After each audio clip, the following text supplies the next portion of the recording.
மாண்புமிகு பேரவைத் தலைவர் அவர்களே, நெய்வேலி லிக்னைட் கார்பரேஷன் அவர்கள் கொடுத்த பதில் சொல்லியிருக்கிறாங்க.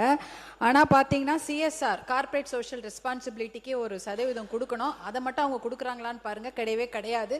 மனசாட்சி இல்லாத நிறுவனம் எதுனா அது என்எல்சி தான். தமிழ்நாட்டில் மனசாட்சி இல்லாமல் எல்லா விவசாயிகளையும் ஒரே நைட்டு வெளியில் தூக்கி போட்டுட்டு தண்ணியும் உறிஞ்சு அதை வளத்தையும் கெடுத்துட்டாங்க. அவங்களுக்கு எக்ஸாம் வச்சு வேலை எடுக்கிறாங்க. எதுக்கு எக்ஸாம் வச்சு வேலை எடுக்கிறாங்க? மண்ணின் மைந்தர்கள் அவர்கள். அவங்களுக்கு வேலை அங்கே கொடுக்கணும், இல்லை ட்ரைனிங் போட்டு கொடுக்கணும். அதெல்லாம் கிடையாது. எக்ஸாம் போட்டு வேலை போட்டு வெளியூர்ல தான் ஆளை கூட்டு வந்து வேலை வாங்குறாங்களே தவிர நலம் கொடுத்த விவசாயிக்கும் விவசாயியோட பிள்ளைக்கு வேலை கொடுக்கறது இல்லை. என்ட்ரன்ஸ் எக்ஸாம் எதுக்கு?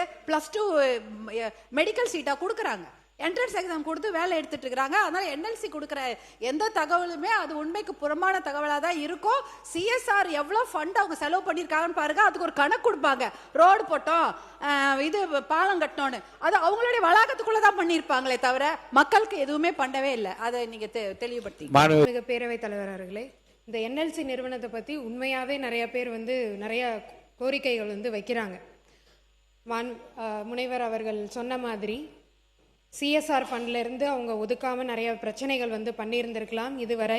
இதே மாதிரி விவசாயிகளுக்கு அதனால பாதிக்கப்பட்டு இன்னைக்கு இருந்திருக்கலாம். ஆனால் நம்ம முதலமைச்சர் என்னைக்குமே விவசாயிகளுக்கு ஏதாவது ஒரு பிரச்சனைனா நிற்கிறவர். கண்டிப்பாக அந்த பிரச்சனையை நாங்கள் இன்னைக்கு சால்வ் பண்ணி தருவோம். இந்த அரசாங்கம் இப்போ வந்திருக்கு, 3 மாதம் தான் ஆயிருக்கு.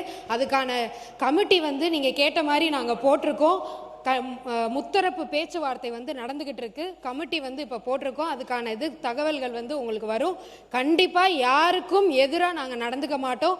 விவசாயிகளுக்கு கண்டிப்பா சப்போர்ட்டா இருப்போம், மக்களுக்கும் சப்போர்ட்டா இருப்போம். அதே என்எல்சி நிறுவனம் அந்த மாதிரி இருக்காங்க அப்படின்னா அதுக்கான நடவடிக்கை இந்த அரசாங்கம் கண்டிப்பா எடுக்கும்.